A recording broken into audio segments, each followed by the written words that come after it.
Okay, so this is Voxengo CRTIV Shumovick. It is loaded in our DAW, and we've got it on the master track, importantly. We've never used it before, but we're going to see exactly how it sounds and what it is. Do you want to play one of our many drum loops? Let's play this master jazz groove. We'll play it dry first of all. Lay it dry. We've got sort of bypassed at the moment. Okay. That's lovely. Jazzy. Shall I try turning it on? Try it. Can't really tell any difference. Should I try a different preset? Yeah. Okay, I don't know what I'm doing. The left-right arrows. Ah. Oh, how about some acoustic drums? Yep. Okay, let's start this again and see how it goes.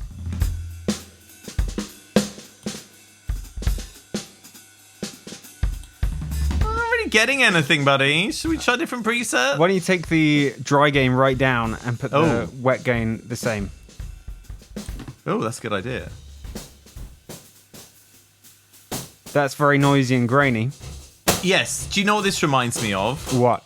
So, have you seen that thing where people will get a drum sound and they'll run it through Live's vocoder with the default carrier setting set to noise? And you'll kind of get this kind of a ghost noise over the top of it, basically. Okay. Let's have a bit of...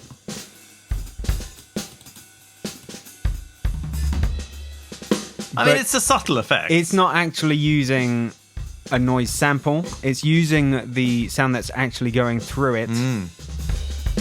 Should we try some different presets? Let's try some different presets. Oh. Ah. Should we try it on a different beat maybe? Well, let's just try looping, because that one sounded pretty obvious. Let's try looping it up and having it dry and then wet. Pretty similar. Okay, so let's try on a different beat then, shall we? Let's try this alternative rock beat.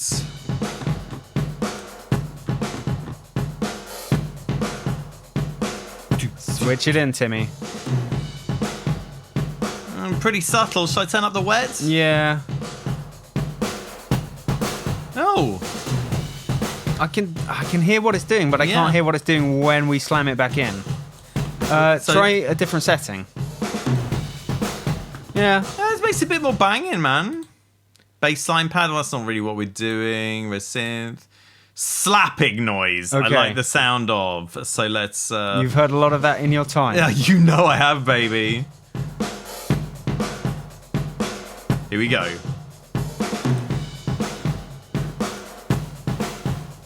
It's like a snare rattle.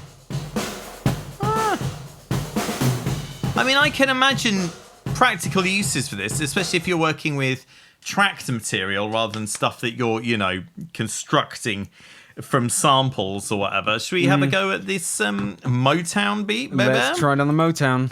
Okay. So and we can try out some of the settings as well. Oh, okay. That sounds like a cool idea. You get the idea of that? Gives it more weight. It's like more room sound, even. In a way, yeah. It's like turn up the room mics. Ooh. That's quite nice. This really is unlike other plugins. Yeah. Why isn't it looping? It's a bit like the difference between having a snare without the snares engaged and then engaging the snares. There's a rattle to it. Let's try the default again and turn that up, and then we can muck about with some of this stuff as well. Okay, what about turning the high gain down and seeing how it handles lows? Boxy. Low gain up. Ooh. Ooh. It's taking the kick a bit. Oh, the meter is peaking there. I'll turn it down a little bit. Should we try the high gain now? Yeah, like you say, probably far better on stuff that's recorded live, which you can't just dip back into the synthesis parameters for. Yeah, it's interesting, man. I think people will use this, What if you have a really long release and then dial the wet gain back down? Now you can hear it more. Yeah. At a subtler time. Really interesting.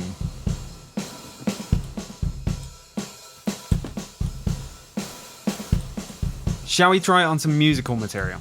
Well, I guess we could. Should we try it on? I mean, there's some pad settings. Yeah. In here. Yeah, let's do.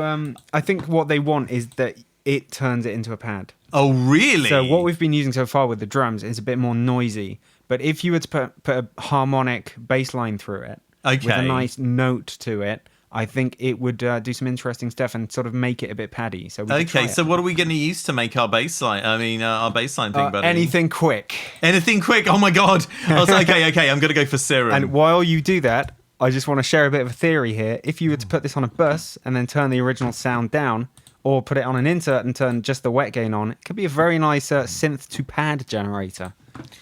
I'm going to go for my deep donk, mate. You know we love pads. Do you want to turn the noise oscillator down a bit? No, that's coming from the flipping thing, mate. Oh, is it? Yeah. Ah, okay. Okay. So we'll bypass this.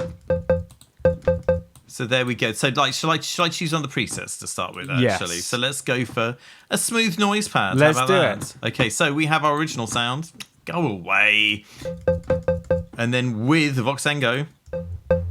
Ooh. Still pretty noisy. That's why they call it a noise floor effect.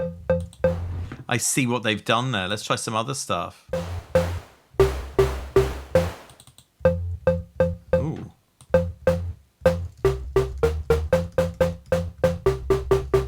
What do you think, James?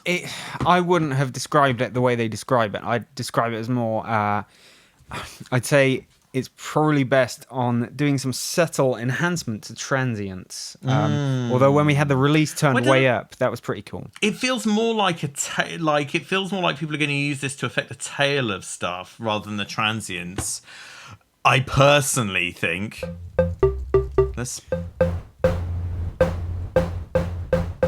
I mean, it is.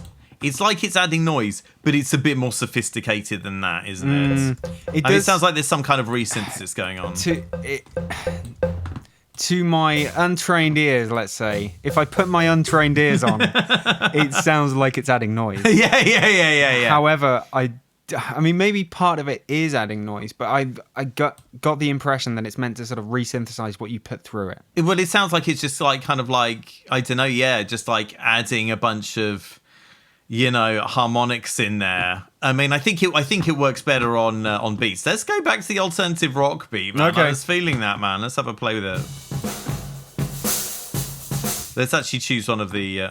That would be helpful. Acoustic drums pad. I think that is something people might use. That effect specifically. It would be a shame. It would be great if you could take some of the information out of it instead of putting it in. Well, you could just do this stuff, and then you've just got this weirdness. I mean, it's not a pleasant effect. But yeah, for me, I think people will find creative ways to do things with it. And it's nice to see something that hasn't really existed up until now, really. Well, yeah, I mean, it's kind of like, it's a bit like Waves Max Bass, but for your highs as well as your lows. See what I'm saying? Do you want to have a little bit of a shuffle around with it as an outro to the video? What you want me to play around with it? Yeah. I'm just getting it out now. Okay, let me find another synth sound to play with it. Let's see what I've got in my crazy presets pack. How about we just put it on a sub? Okay. Ooh, nothing particularly interesting. Let's try that. Res synth pad? Yeah. It's quite a lot of noise. I don't love it. I don't love it. I think I'm using it inexpertly here. I think on beats, it might do something quite interesting for a lot of people, James. Add a bit of a layer, add a bit of transient snap, add a bit of I don't think it's a transient. reverb. No, not for transients. I completely disagree with you.